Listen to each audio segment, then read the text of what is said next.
My friend, you have met a terrible, terrible demise. But, I don't feel too bad about it. After all, if it weren't from me, it would have just been from someone else, you know? I guess what I'm trying to say is life goes on. For everyone else, life goes on, not for you. You're dead. But that's neither here nor there.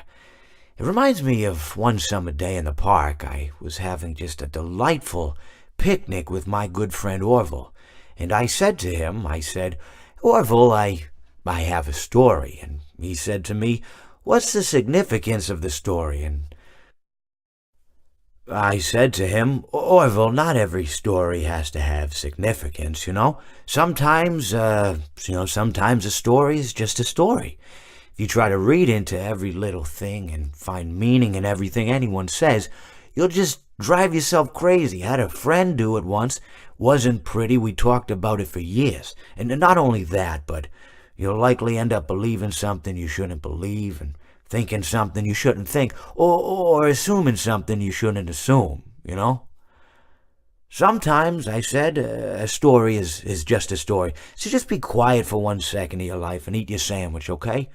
Of course, it was only then I realized I'd made sandwiches, and poor Orville was having such difficulty eating it. Elephants have those clumsy hands, you know? Actually, I suppose that's the problem. They don't have hands at all, do they? They're all feet. I couldn't imagine someone asking me to eat a sandwich with my feet. Now, if I recall correctly, there was a bakery nearby. I said to him, Orville, let me go get you some rye bread. Now, I'm unsure if elephants enjoy rye bread, but I assure you that Orville does. Now, this was on a Tuesday, which was good because rye bread was always fresh on Tuesday.